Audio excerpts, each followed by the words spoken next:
Welcome to Analyzing RWBY Weapons, the series where we take a look at the various RWBY weapons and see just how well they stack up as weapons and how well they match their respective users.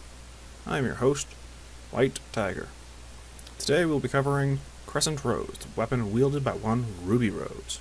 We will cover the basics of the weapon, followed by a brief history and summary of the inspirations of the weapon, after which we will review the fighting style currently being used for the weapon, then some suggestions on changes to the weapon to make it better suited for the user. Finally, we'll break things down in the scoring for both the weapon itself and how well it worked with its current user. Crescent Rose is a large red and black scythe and high-impact customizable sniper rifle fusion. The weapon has been shown to have 4 basic forms: the stored mode, housed on the back of her belt; the rifle mode, which has a scope and buttstock; the war scythe form; and the most used form, the large Grim Reaper scythe. Both scythe forms can be fired along the haft of the weapon. The scythe mode of Crescent Rose is shown to be very flexible in how it can be used with multiple flexing and rotating joints. While there is no real-world equal to this type of design, several other aspects do have real-world variants. The scythe is shown to fold back into a form similar to that of a war scythe when RWBY accelerates to attack. The war scythe is a weapon that was primarily used by peasants during uprisings, and is made by altering already existing farm tools, such as scythes, into weapons. This weapon has been shown in history to be of use, and is actually a decent bull-arm design, making it a practical idea to have within the design of Crescent. The main form seen is the Grim Reaper scythe mode. The bolt handle of the rifle mechanism is used as a form of second handle for the scythe. This is often used in real life to provide better control when swinging the blade. The primary techniques for these weapons were to reach around the enemies and pull the blade back towards you, or to get past them, hooking the blade on their front, pulling the scythe back to you, which would result in a wound to the enemy. Sniper rifles are firearms that are designed for precision shooting, normally featuring either a bolt action or semi-automatic firing mechanism, along with a telescopic lens, a barrel that is both longer than average and has a heavier cross-section, and a bipod or similar accessory to it. The focus of a sniper rifle is on making precision shots that other firearms are not able to. RWBY normally fights with the weapon in Reaper scythe form, rarely utilizing the rifle form. Combining her speed semblance with the scythe recoil to move in fast bursts, she delivers vicious slashes with a scythe's blade, which can fold back from a Reaper's blade to a proper war scythe. She's also shown to embed the blade in the ground and use it to swing her body around to deliver kicks with the added force. RWBY also uses the blade as a brace to fire by, again, embedding the blade into the ground, though this is something she rarely does, preferring to rely on shoulder firing. In a modification of normal Reaper scythe fighting style, RWBY hooks her blade behind her target, pulling the trigger and using the force of the shot to cleave her enemy apart. In rifle mode, despite RWBY describing it as a high-impact customizable sniper rifle, she's never seen using the rifle properly. In Volume 3, she is shown using a prone stance with the scythe mode instead of a kneeling stance with the scythe or rifle during the first fight at the Vital Festival, a completely idiotic move given the situation that she was in. In the first fight of Volume 4, where they fight the Geist, RWBY again fires her weapon while in scythe form, without having it braced against anything, and due to either the animators not knowing how scopes work in this scene, or RWBY really being that dumb, she's not even looking through her scope remotely. The rest of the time, outside of 1 or 2 minor scenes where she actually uses her scope and stance correctly, she hip fires or shoulder fires with no scoping, or, even worse, fires in scythe form unbraced, which is far too front heavy to fire accurately.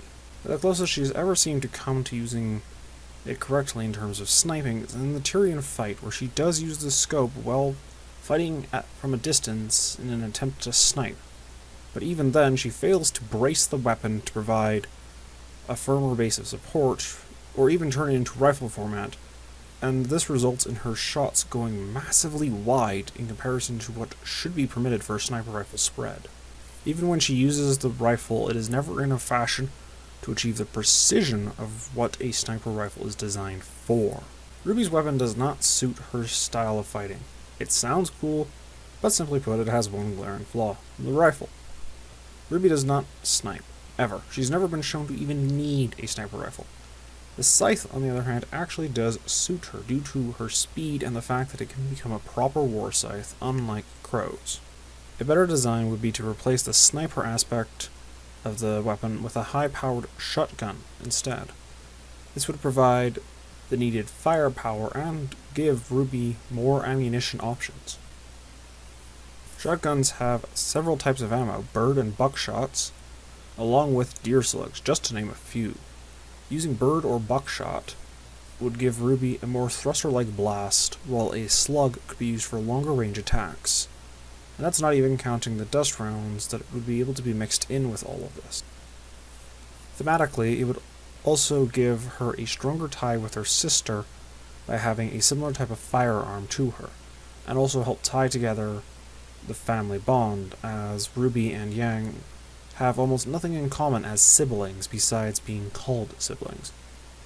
Along with that, there are also the increased ties to Crow, who is her trainer and helped her develop Crescent itself. The weapon Crow uses also includes a firearm, a blunderbuss/rifle-like weapon in its design. Rating. This section is just for the weapon itself. We will cover how well it interacts with the user in the next section. Versatility. 7.5 out of 10. The wide range of motions that can be performed, along with the situational flexibility derived from its well-rounded kit, give this weapon a fairly solid score in this category. Simplicity. 6 out of 10. The weapon has many facets requiring creative thinking and planning to fully draw out its power, while maintaining some simplicity to its design. Power. 7 out of 10. The weapon has a fair amount of stopping power, but falls short against heavily armored foes such as the Deathstalker and Nevermore. DPS. 6 out of 10. While the Scythe mode would be great at dealing with several foes at a time, the rifle drags this down with the bolt action mechanism and single fire nature of the weapon, lowering the overall speed of the weapon itself. Weight. Both using and moving, as in how much items do you need to take with you in order to utilize this weapon, i.e. the number of clips of ammunition, the number of rounds, any maintenance you need, and also how heavy is the weapon itself in comparison to what its purpose is supposed to be. This score receives a 4 out of 10. The large weight of the Scythe, combined with the need to carry an extreme number of clips, due to the Scythe being used both for movement and for firing, dealing damage through its fire mechanism, results in a very low score. Final score, total times 2, 59 out of 100. Grade, C-. Weapon is barely passable at the current state it's in. Rating for the user interface of the weapon. How well this weapon interacts with its particular user.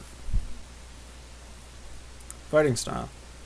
4 out of 10. Due to RWBY not making proper use of the rifle format of the weapon, it receives a far lower score than it could potentially have received.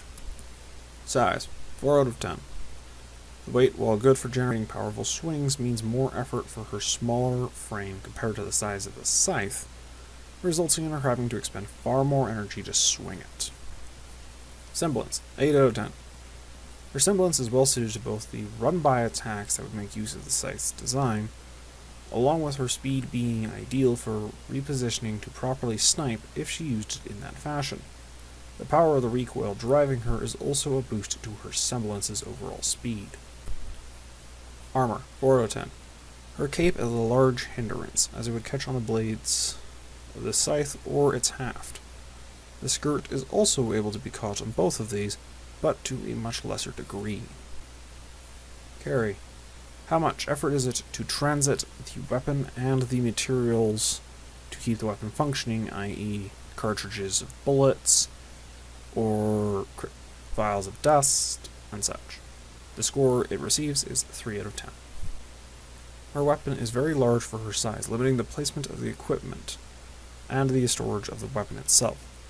Additionally, the cape that she insists on wearing hinders her ability to draw the weapon quickly, as well as her ammo packs are shown to be stored behind her back, thus hindered by the cloak as well. Final score.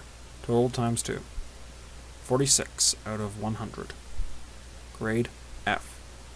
Ruby Rose's weapon is not suitable for her. The Crescent Rose, with proper modifications, could be a much better suited weapon if Ruby were to change both the weapon's design to incorporate a shotgun instead of a sniper rifle, and to ditch the hindrance that is her cloak. That concludes Analyzing RWBY Weapons, Episode 1, Crescent Rose. Next time, we'll be covering Flint Cole's weapon, the Trumpet. If you have requests or suggestions as to which weapon to cover next, please leave them down below, and I will put them on a list, and those that get requested more will be moved higher in the list, and eventually the intention is to get through all of them. So, good night, farewell, Auf Wiedersehen, and never feed the Yaoguais.